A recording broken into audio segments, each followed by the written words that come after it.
Sir मेरा नाम मृदुल कछावा है। मैं मूलतः राजस्थान के बीकानेर ज़िले में एक छोटा कस्बा है गंगा शहर, वहाँ का रहने वाला हूँ। वर्तमान में मेरी फैमिली, सारा परिवार हम लोग जयपुर में रहते हैं। वर्ष 2015 बैच का मैं आईपीएस हूँ और वर्तमान में जिला पुलिस अधीक्षक भरतपुर के तौर पर पदस्थापित। मेरा बेसिक एजुकेशन जो शुरुआत में रहा वो गंगा शहर में ही एक स्कूल था, विद्या निकेतन। वहाँ मैंने 4वीं-5वीं क्लास तक अपनी शिक्षा प्राप्त की।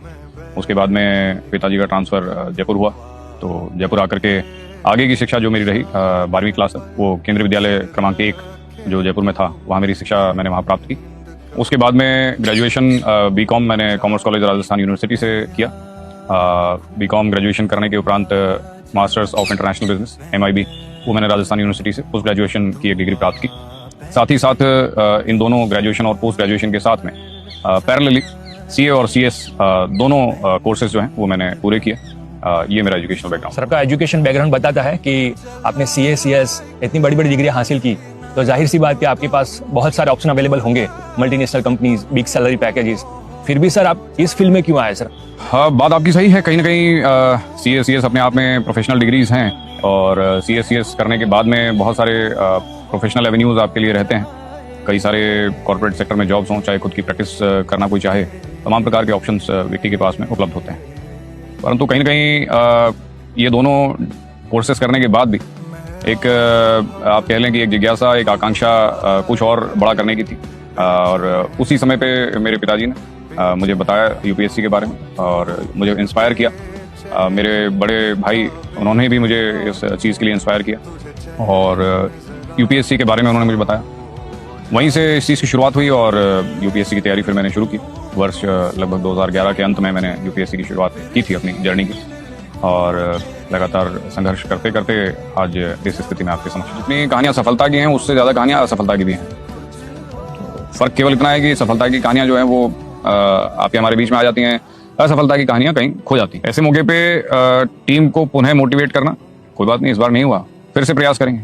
तो अगेन कंसिस्टेंसी वाली बात जो मैंने एस्पिरेंट्स के लिए कही, वही चीज़ यहाँ भी लागू होती है। आपका कोई टारगेट है, आपका कोई ऐसा काम है जो आप अचीव करना चाहते हैं, कोई ऑपरेशन आप करना चाहते हैं, कोई अपराधी है जिसको पकड़ना चाहते हैं, लगातार प्रयास करते हैं। हो सकता है सफलता एक बार नहीं मिलेगी, 2 बार नहीं मिलेगी, 3 बार नहीं मिलेगी, हो सकता है 4थी बार मिल जाए, परंतु 2 बार न मिलने पर उस चीज़ को छोड़ देना, वो ऐसा रवैया जो है वो कभी नहीं रखा है। टीम को पुनः मोटिवेट करना, नए सिरे से काम करना, नई सोच लेकर के आना, नए एंगल से सोचना और हमेशा टीम के जो इनपुट्स हैं, उनके जो सुझाव हैं, उनको भी इनकॉर्पोरेट करके और फिर आगे बढ़ना पुनः फिर से पहले के समय में या अभी में भी हम काम कर रहे हैं। बाकी सबका अपना तरीका होता है, तौर तरीके होते हैं। कुछ चीज़ें व्यक्ति को अपने मुताबिक ढालनी पड़ती हैं। कोई व्यक्ति ऐसा होता है कि किसी को कोई पर्टिकुलर सब्जेक्ट टॉपिक जो है वो 2 घंटे में समझ में आ जाएगा, किसी व्यक्ति को हो सकता है वो 4 घंटे में समझ में आए। तो ये चीज़ें आपको अपने मुताबिक आपकी खुद की शैली, स्ट्रैटेजी आपको खुद बनानी पड़ती है। ये हमेशा एक ऑर्गेनिक प्रोसेस है। किसी का एक सक्सेसफुल आदमी का फॉर्मूला दूसरे व्यक्ति पर अप्लाई हो जाए, ऐसा नहीं है। ऐसा यदि होता तो हर आदमी UPSC क्लियर कर लेता। तो मेरा जो बेसिक चीज़ें हैं जो मैं एस्पिरेंट्स को कहना चाहूँगा, सबसे महत्वपूर्ण है कंसिस्टेंसी। आप जो भी काम करें, जो भी प्रयास आपका रहे, उसमें आप कंसिस्टेंट रहें। भले ही आप 18 घंटे नहीं निकाल सकते, आप 15 घंटे भी नहीं निकाल सकते, आप 10 घंटे अगर निकाल पा रहे हैं तो 10 घंटे निकालिए, लेकिन उसमें कंसिस्टेंट रहिए। तो पहला है कंसिस्टेंसी। दूसरा, अगर हम बात करें तो बहुत बड़ी एक जो है कैरेक्टर में आवश्यकता होती है UPSC करने के लिए, या फॉर दैट मैटर कोई भी कॉम्पिटिटिव एग्जाम हो, पेशेंस, धैर्य की बहुत आवश्यकता है।